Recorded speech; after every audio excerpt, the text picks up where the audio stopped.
ก่อนนะมันเฮ็ดเวียกนั่นก็มานั่งเช้าก่อนบัดนี้เนาะเลยมานั่งเช้าก่อนทีมงานเฮามีแต่อันนั้นอย่างเดียวแม่นบ่งานตัวนั้นงานเดียวแยกๆกันไปเลยนะตัวใครตัวมันเลยนะ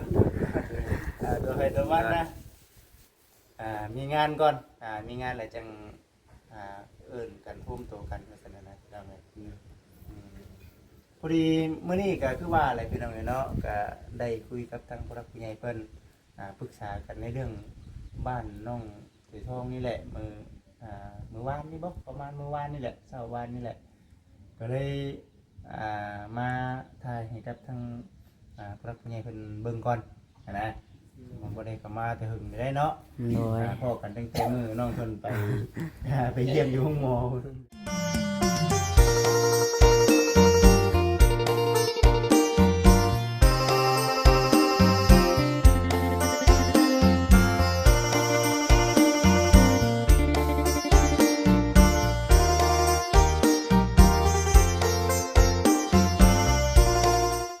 โดยพ่อแม่พี่น้อง FC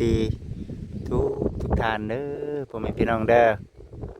เปิดภาพมาอีกปานนี้ก็อยู่ที่เฮือนน้องถุยทองเนาะบ่ได้มาอัปเดตเฮือนน้องถุยทองนี่ก็แต่หึงได้พี่น้องเอ้ยเนาะหึงแล้วปัจจุบันนี้ทั้งน้องถุยทองเนาะโตไผเนาะโตไผมาจากทางบ้านน้องไสลาพี่น้องเอ้ยเนาะชั่วข้าวก้อนมาสั่นนะสามชามีเงินมีคำเนาะเอาไพ่เข้านะพี่น้องเอ้ยก็เลยว่าเอ้าพอดีได้ละได้มาหาเพิ่นแล้วก็ทักทายสบายดีให้กับทาง FC ได้เบิ่งได้ชมก่อนเบิ่งบรรยากาศไปน้ำกันพ่อแม่พี่น้องเอ้ยเอ้าดีไม่แห้ง FC ทุกท่านฝั่งลาวฝั่งไทยต่างประเทศเด้อพี่น้องเด้อเนาะมื้อนี้มาอัปเดตเบิ่งงานเด้อพี่น้องเด้อเนาะนี่ก็ยังบ่ทันได้สำเร็จเสร็จสิ้นเนาะพี่น้องเนาะก็เลยต้องได้มาอัปเดตให้กับพ่อแม่พี่น้อง FC ได้เบิ่งก่อนเป็นยังคือว่าซั่นพี่น้องเนาะสำหรับทางบ่จิตเองนี่ก็ถือว่าก็สวยงามเนาะสวยงามอีกอยู่เป็นอีกแบบนึงนะพี่น้องเนาะแต่ว่าถามว่าให้สำเร็จเสร็จสิ้นบ่นี่โอ้ยเรื่องเฮือนเรื่องซ่านนี่ยังหลายอย่างในแนวโพดพี่น้องเลยยังจับใส่กับยังบ่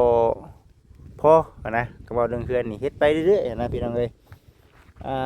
คือเพื่อนน้องไสลานี่ถือว่าโอเคละสำหรับทางบ่จิตเนาะพี่น้องเนาะในเรื่องประเภทพวกตากะโลประเภทพวกสีเนาะเทกันเปื้อนก็บนนั่งห่มเย็นก็ถือว่าสำเร็จเนาะถือว่าโอเคละอันนี้ก็ย้อนผู้รักผู้ใหญ่เพิ่นเนาะเพิ่นช่วยพี่น้องเนาะทางนั่นแน่ทางนี้แน่ก็เป็นบุญวาสนาของทางน้องเพิ่นบัดที่นี่เนาะFC เพิ่นก็คอมเมนต์เข้ามาอยู่ได้โอ้ยบริษัทเฮือนน้องสวยทองงามกะมื้อนี้เด้อพี่น้องเด้อเนาะกะสิมาถามไทยเนาะหรือว่ามาคุยกันนั่นแหละพี่น้องเอ้ยเนาะเฮาบ่ได้คุยกันจะหึงแล้วก็เลยว่าเอ้ามาคุยกันก่อนเนาะเพราะว่าวางมือวานนี่บ่เนาะมื้อวานนี่ทางพ่อแม่เพิ่นโทรมาพี่น้องเอ้ยเนาะเลยว่าเอ้ามาเยี่ยมยามก่อนเนาะอัปเดตถามไทยถ้าเป็นจังใดก็เฮาก็จังฮู้กันนะพี่น้องเอ้ยส่วนประเภทพวกแห่พวกชายนี่เกี้ยงเนาะแม่นบ่เบิดข้างในแล้วพี่น้องเอ้ยเบิดข้างในแล้วให้ชายนี่เกี้ยงเบิดละส่วนประเภทพวกโต๊ะหินนี่เฮาตั้งไว้นี่เนาะโอ้จังว่าเสียทีเนาะแต่มีเงินเฮ็ดอีกเด้อน้องสิทองเด้อเนาะได้มันแดดนี่เอาไว้ก็บ่ได้นั่งคือเก่านี่ช่วงกลางวันหั่นไดเนาะตัวนี้พี่น้องเนาะทั้งน้องสระสบายดีสำหรับจะเป็นอาชาจับกล้องให้เอานั่นบ่มาใส่มาเนาะใส่คือสีประมาณนี้พี่น้องเลยมือกล้องบริมานำได้สาวน้องก็ได้ เอาสบายดีสังเกตสบายดีครับเนาะสบายดีสบายดีวันนี้ก็คือว่าอะไรที่เราเลยเนาะตั้งน้ำกันก่อนคุยกันก่อนนะมันเฮ็ดเวียกแล้วก็มานั่งเช้าก่อนบัดนี้เนาะเลยมานั่งเช้าก่อนทีมงานเขามีแต่อันนั้นอย่างเดียวแม่นบ่งานตัวนั้นงานเดียวแยกๆกันไปเลยนะตัวใครตัวมันเลยนะตัวใครตัวมันนะมีงานก่อนมีงานอะไรจังเอิ้นกันพุ่มโตกันลักษณะนั้นพี่น้องเอ้ยพอดีมื้อนี้ก็คือว่าอะไรพี่น้องเอ้ยเนาะก็ได้คุยกับทางผู้รักผู้ใหญ่เพิ่นปรึกษากันในเรื่องบ้านน้องถือทองนี่แหละมื้อวานนี่บ่ประมาณมื้อวานนี่แหละเช้าวานนี่แหละก็เลยมาถ่ายให้กับทางผู้รักผู้ใหญ่เพิ่นเบิ่งก่อนนะมันบ่ได้เข้ามาแต่หึงได้เนาะพอกันตั้งแต่มื้อน้องเพิ่นไปเยี่ยมอยู่ห้องหมออันนั้นจังว่าครับคือว่านี่แหละเดี๋ยวมาตั้งก่อนเพิ่นว่าเพิ่นวางเวียกหรือว่าสะดวกก็ว่าสิไปเบิ่งประตูน้ำแน่นะไปเบิ่งก่อนเห็นแต่ทั้งน้องๆเพิ่นถ่ายรูปนะใหญ่สำใดงามสำใดเนาะโดยงบประมาณยังเหลืออย่างน้ำแน่ว่าซั่นคือว่าตกลงกันยังก็ยังบ่ทันได้เนี่ยมุงบ่เนี่ยมุงนี่คือแบบได้ตกลงกันไปได้แบบเอาสิแพ็คกันแล้วสิแพ็คคือเก่าแต่มึงยังบ่พอยังขาดเกินหลายอยู่แต่งบนี่เบิดได้บ่หรือว่าจังได๋บอกกันเป็นเรื่องคุณเกี่ยวเก็บน้ำผสมในส่วนในกับผู้มีกับบ่ได้เกี่ยวน้ำผสมบ่ตีเลยมีประธานก็คือส่วนหลายคนกิจกรรมบุญอยู่แต่มันขาดเกินแห้งมันกลัวนะแม่นอะไรให้บาทนึงแล้วยังบาท2แล้วมันบ่แล้วเนาะโดยบัดเก็บด้วยเก็บเรื่องกับบ่ตีเพิ่นอีกพี่น้องเพิ่นก็บ่มีทั้งชาวบ้านเพิ่นก็ช่วยกันทั้งที่ไปช่วยเฮือช่วยแห้งไปแบบนี้นะแม่นก็บ้านเฮาก็คือกันพี่น้องเนาะผู้มีผู้บ่มีบางทีคือเฮานี่ก็เพิ่นก็ว่าเฮามีแต่ความเป็นจริงเฮาก็สิเป็นอื่นคือกันแม่นบ่โดยอันนี้เด้พี่น้องเนาะก็เดี๋ยวสิไปอัปเดตให้กับ FC ได้เบิ่งคือมื้อนี้น่ะได้คุยกับทางเฒ่าแม่เพิ่นเนาะคุยกับทางเฒ่าแม่เพิ่นในเรื่องเรือนเนาะแต่ก็บอกเพิ่นคร่าวๆเด้อก็เลยว่าประเภทพวกกันเฮพวกทรายนี่ว่าสิเอาย่างละครึ่งว่าซั่นจังซี่ย่างละครึ่งนี่พ่ออยู่บ่ประเภทพวกทรายเฮครับพออยู่ต้องลองเนาะเอาเทบ่หลายไปสมมุติว่าเทแบบเพื่อนอ้อมเพื่อนซื่อน่าจะพออยู่หรือว่าจะเทเป็ดคือน้องของน้องสลาอยู่บ่พอแหละเอาน้องสลาเปลืองน้ำเทพื้นเนี่ยก็เฮ็ดไปเนาะก็เฮ็ดไปแต่ปูนอันนี้คือเว้าแบบคร่าวๆเด้อเนาะมาถามทางช่างแก้วเพิ่มเติมอีกนะคำว่าอยู่ใน15จะว่าพอบ่ไปว่าสิมาซอบปูนนะสอบแม่เป็นพ่อกับพ่อได้เอาเทออกบ่ไก่บ่เดี๋ยวประมาณได้บ่80ประมาณได้80บ่น้องถือทองน้องใช้หลาเท่าไหร่ออกมาเม็ดนึงบ่ประมาณเม็ดนึงก็80เนาะคำว่าทั้งนี้80แหละว่าอยู่ทั้งหน้าประเภทพวกอันนั้นนะเนาะนี่พวกไวโตนี่เฮาต้องยาวดึงออกมาสักน้อยเนาะแม่นบ่80นี่มันบ่บิดเด้เนาะบ่บิดบ่ได้ก็กว้างข้างนึงนะเนาะกว้างข้างคือนี่สักสนุนเสลาน่ะเนาะ2 เมตรตอนนั้น2 เมตรเนาะเนาะพอได้ให้มันตั้งโต๊ะหินเนาะพอได้ตั้งโต๊ะหิน15นี่ได้บ่สิทีอ้อมเพื่อนเลยบ่สิทีอ้อมเพื่อนเลยแม่ได้คุยกับทางแม่เพิ่นน่ะนะบ่พอแล้วสิมาสอบบ่พอเนาะน้องหลายยังเบิดหลายเติบอยู่เนาะเบิดบ่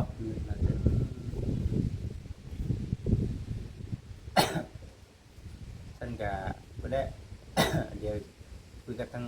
แต่แม่เพิ่นหรือว่าเป็นจังไดก็เอาซ้ำที่งบก็ได้เนาะเอาซ้ำที่งบก็ได้ เอาตามที่มีก็ได้ ครับเว้าเรื่องสีแต่ว่านี่อันนี้เฮาต้องได้โบกใหม่บ่หรือว่าจังได โบกมัน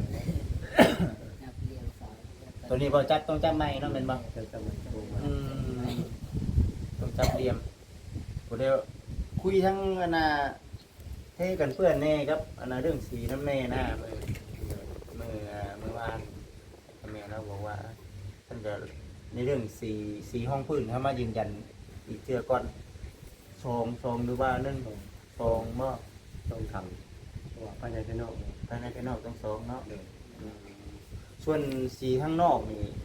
เขาเอาตั้งครั้งนี่ ทำลูกโบย ตัวลงทางนั้นเนาะส่วนทางในนี่เป็นสีต่างบ่คือกันทางนอกเลยเนาะตัวนี้ทางหนึงพ่อบ่ตัว ภายนอก ทางในแหละทางในตัวสีแดงนะ ทำไมชีเท่เย็นสมเด้อเพราะว่ามันกันผ้าห้องนวลมันหลายกว่าข้างนอกนี่ อันนี้คือตัวข้างนอกนี่มันหนาเดียวได้เนาะแม่นบ่อ้อมเลย อ้อมแล้วก็แล้วข้างในมันขันผ้าห้องนวลมันหลาย สาย ผ้า ผาเด้ ที่แต่ประมาณบางสมมุติว่า4 5เนาะประมาณ5 5ทำ สีแตะ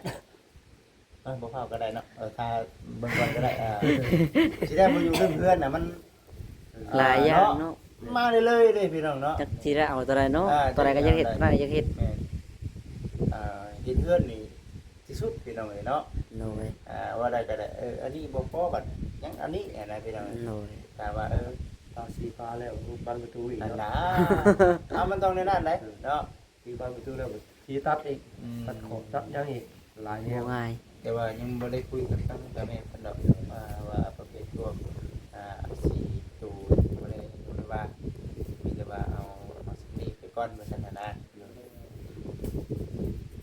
คือว่านอนอยู่นี่ทางน้องเสือทองก็ภายในพ่อแม่น้องเสระนอนกับทางน้องนั่นบ่ โดย น้องวีกับบ่ซุง ทำบ่ดีนะบ่ทรงก็เที่ยวไปเที่ยวมา เที่ยวไปเที่ยวมาบ่ จอบตามคนนำอยู่พี่นำ นอนเรียนมันน้ บ่ได้เลยเนาะ ปลาบ่ได้เลย ป้าก็บ่ได้อีก เมื่ออันยังเผลอแป๊บเดียวยัง เขาโจมเข้าปลาอยู่นอก เนาะบ่ได้เด้เนาะ เผลอแป๊บเดียวมืองานเลยอ่ะ มื้องานน่ะเฮ็ดได้น่ะบ่ได้นั่นบ่ได้มีแนวล็อกบ่ เขางัดเนาะ งาน งั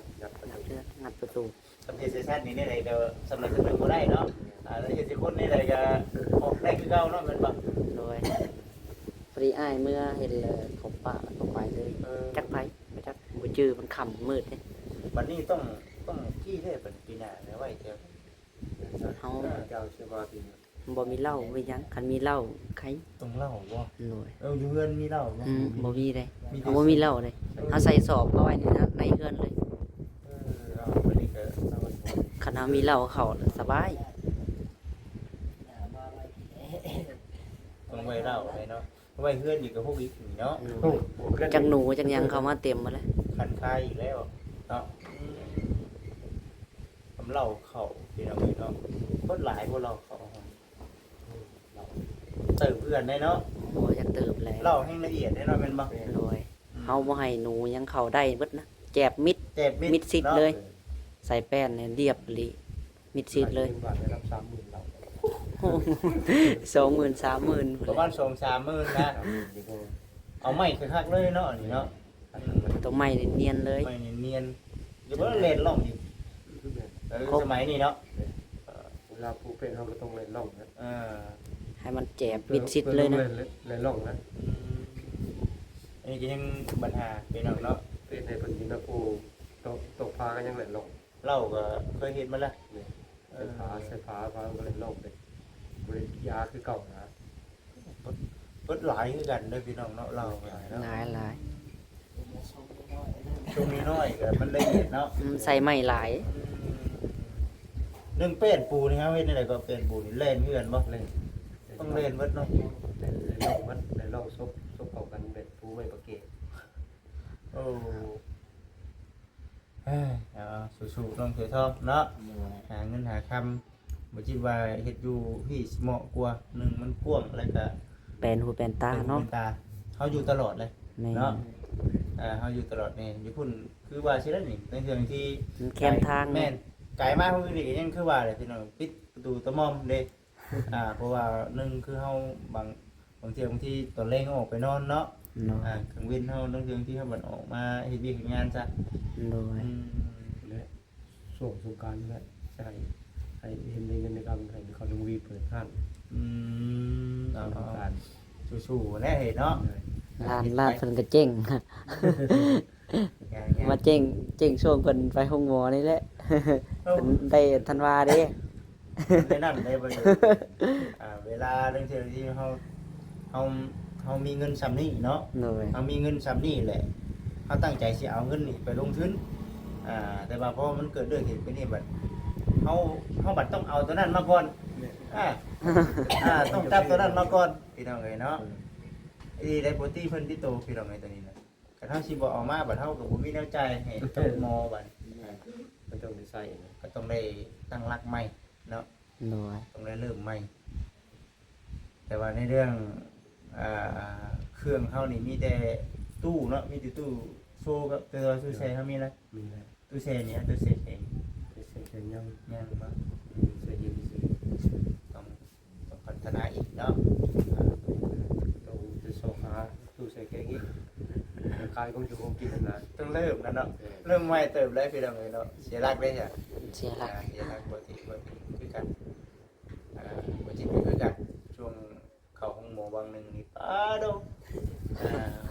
บ่ได้แล้วเขาเอาแล้วถึงเวลาเขาไปจ่ายค่ายาเด้อ ยุบไปหลายเติมเนาะ เขาเจ้าว่าแต่ทำบ่ไปจ่ายบ่ได้ไปนอนดู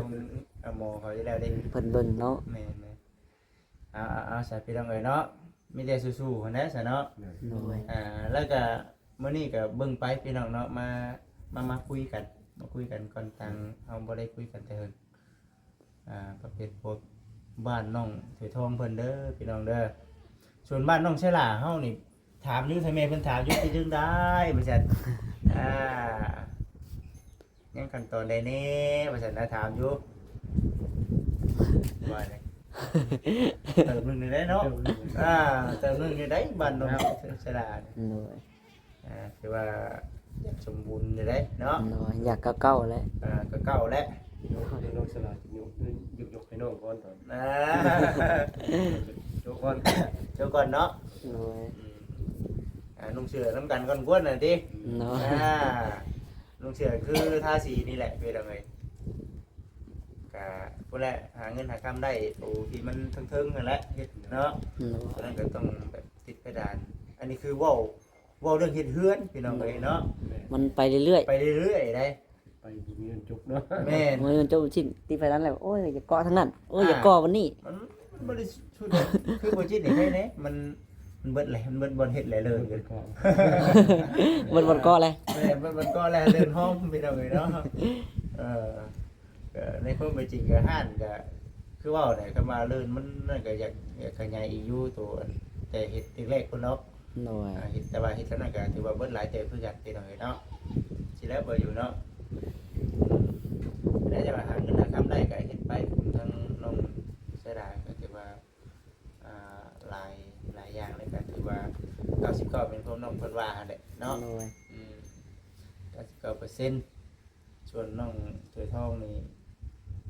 ยังอยากหลายอยู่เนาะยังหลายเงออยู่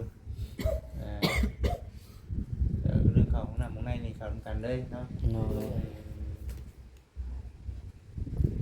โซนห้องน้ำเนาะหรือห้องครัวนี่เขาสิก็ไปทางนี้บ่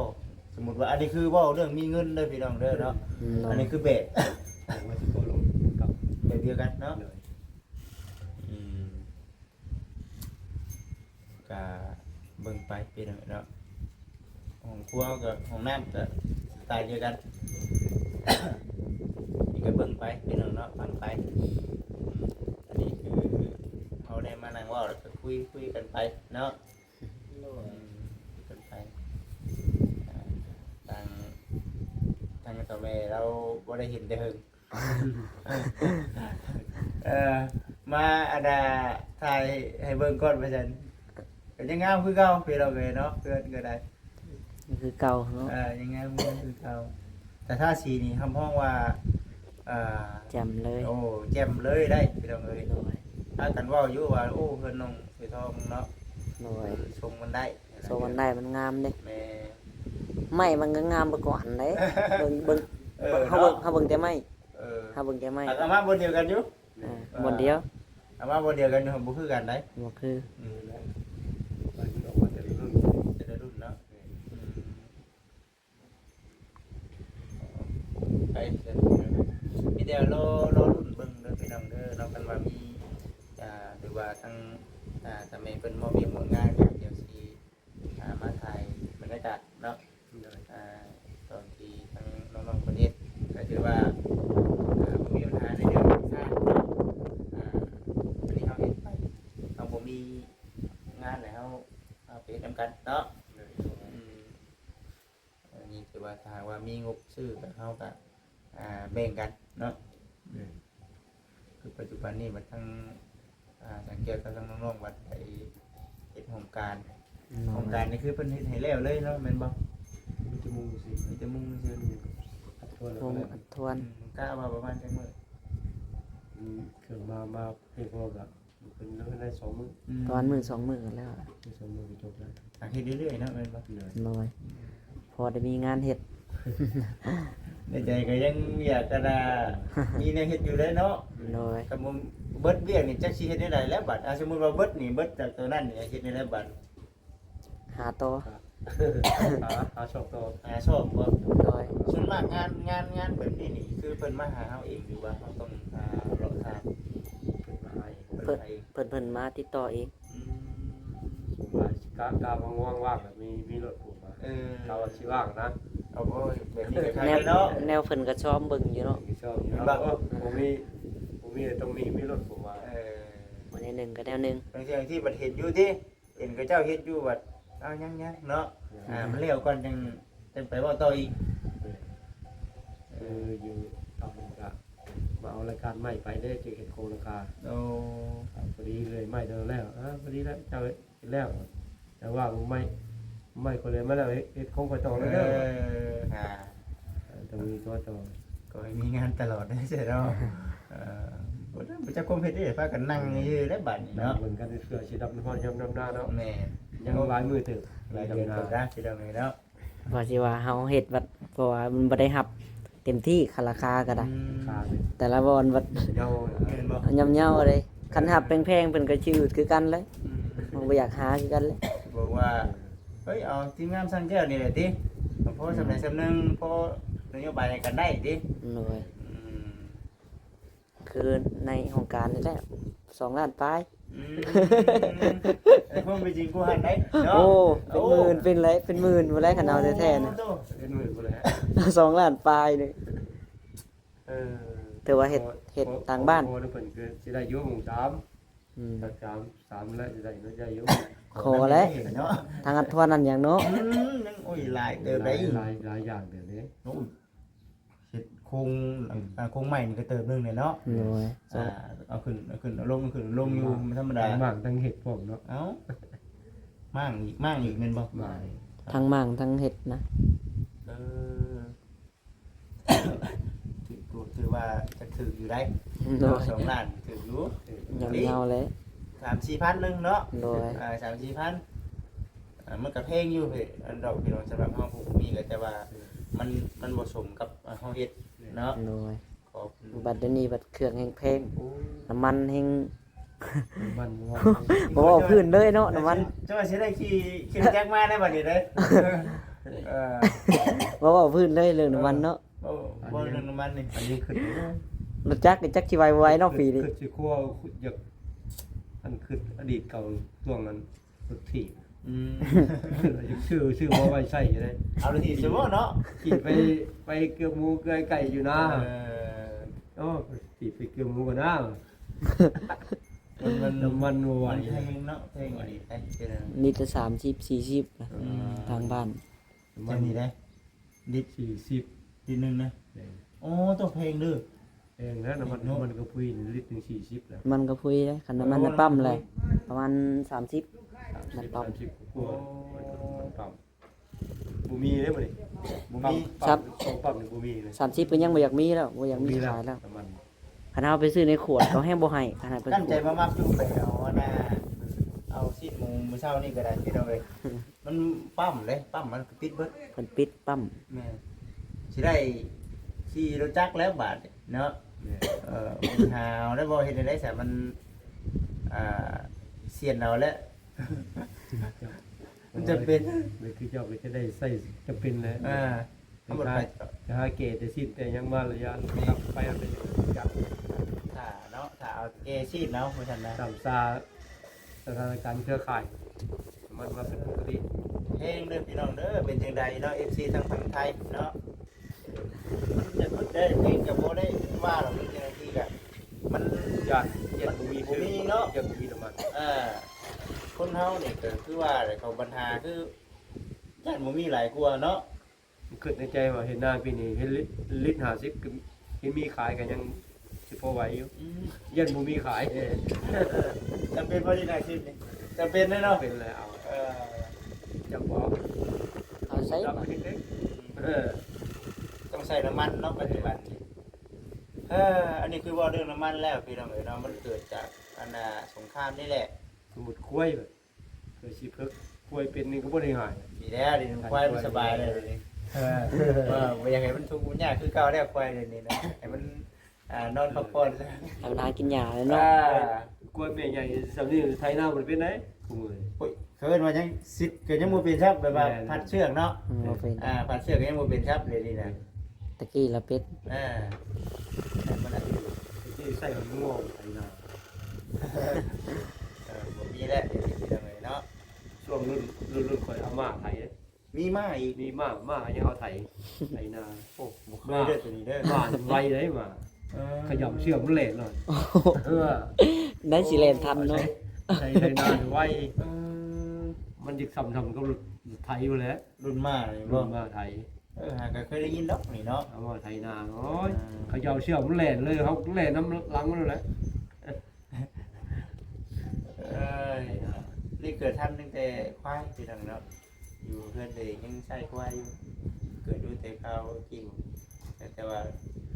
เดี๋ยวผมยังน้อย เรียนในคุยตึกมาแล้วไทยนาคุยแล้ว ตัวเป็นน้อยเด็กเอาจังไรก็ได้มีแต่ว่าภาวนาขอให้มัน มีขายเนาะ แม่น มีขายไปด้วยดี แม่นจบมันอันนั้นเนี่ยพี่น้องเนาะสมัยนี้เครื่องของมันแพงเดี๋ยวนี้แพงไปเบิดเลยเดี๋ยวนี้เครื่องของเขาก็แพงเนาะ แพงเลย เอานี่แต่ว่าสิประมาณนี้แหละพี่น้องเอ๋ยเนาะในเรื่องของทางบ้านน้องเสือทองนี่เฮาก็มานั่งคุยกันเนาะคุยกันแล้วก็เดี๋ยวได้รับงานก็เดี๋ยวสิมาอัปเดตให้กับ FC ได้เบิ่งแล้วก็ให้ FC รุ่นเบิ่งว่าสิเป็นจังไดในเรื่องเฮือนชานถ้าหากว่าสำเร็จเสร็จสิ้นไปเนาะของต้องคือน้องเสยดาบ่จักเนาะคือน้องเสยดาเนาะ โดย บัดนี้ก็คือว่าแล้วพี่น้องเอ๋ยเนาะให้กับทั้งน้องๆเพิ่นพากันกินข้าวกินน้ำแล้วก็กลัวเดี๋ยวสิพากันไปวัดจักหน่อยเนาะกินข้าวก่อนก็ได้สังเกตไว้ โดย โอเคมาน้องใส่ละกบมุกกบใจหลายๆก็ถือว่าเบิ่งย่างเลาะก่อนเด้อหาย่างเลาะก่อนจักหน่อยเลาะก่อนจักหน่อยเลาะเบิ่งซอกๆก่อน